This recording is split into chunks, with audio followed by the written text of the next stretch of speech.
With summer vacation nearly upon us here in the two Virginias, your kids will likely have a lot of free time on their hands to spend outdoors. And while summer can be a great time to have fun in the sun, it can cause serious burns, and not just on your skin. We spoke with a local optometrist who says sunlight can damage your eyes, causing macular degeneration, and you might not notice it for years to come.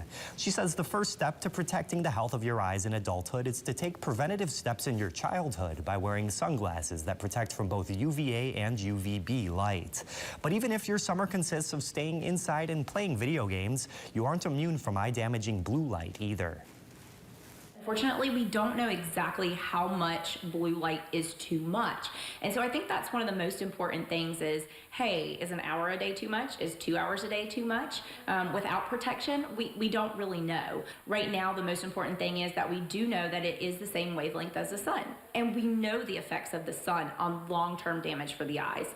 Dr. Keene recommends people visit an optometrist to get lenses that are guaranteed to filter out blue light. She says you can use transition lens too. They can protect your eyes from sunlight and can filter blue light even when inactive.